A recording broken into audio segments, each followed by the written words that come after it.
Antre mencari pekerjaan. Pemandangan yang jamak terjadi selepas momen kelulusan sekolah maupun perguruan tinggi atau setiap pertengahan tahun. Di Serang, Banten pada Senin, ribuan warga mengajukan surat kuning atau surat penanda mencari pekerjaan.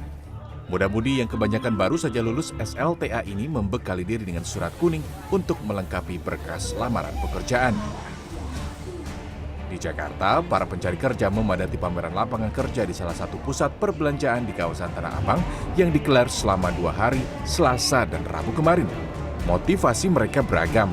Ada yang memburu peluang kerja baru, mencari pekerjaan karena dahulu terkena pemutusan hubungan kerja, hingga mencari lompatan karir yang diidamkan. Alvania salah satunya. Hingga kini, ia masih mencari pekerjaan melalui event job fair meski sudah lulus dari perguruan tinggi negeri pada tahun 2020. Seharusnya menurut aku ya, pemerintah tuh untuk yang job fair ini kan juga ngebantu banget nih buat kita tahu lowongan-lowongan yang lagi dibutuhin sama perusahaan. Selain dari kita bisa apply online sih memang.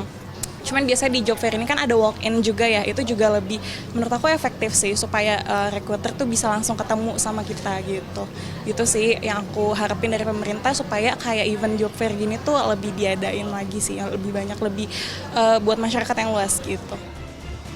Badan Pusat Statistik mencatat per Februari 2023 jumlah pengangguran di Indonesia mencapai 7,99 juta orang.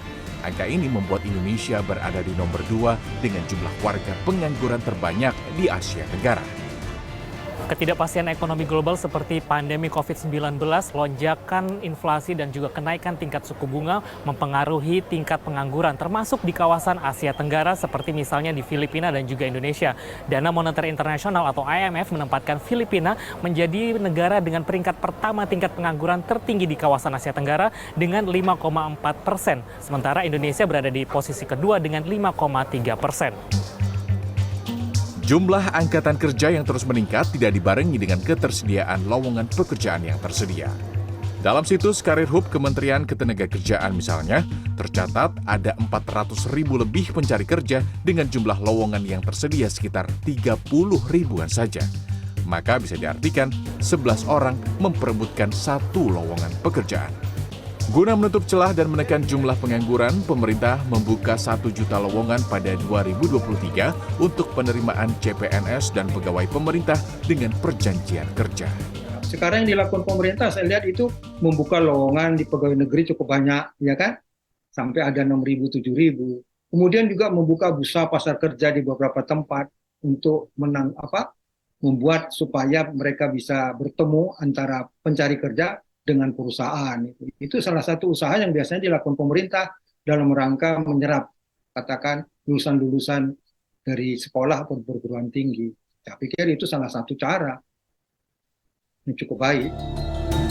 Sementara dari sisi pelamar, kesempatan untuk mendapat pekerjaan yang sesuai akan lebih besar jika pencari kerja memiliki kemampuan dan menguasai skill yang dibutuhkan dunia usaha. Selain itu, perlu mengenal potensi diri serta menganalisis kemampuan dari bidang keahlian dan pastikan bahwa pekerjaan yang menjadi target adalah pekerjaan yang disukai.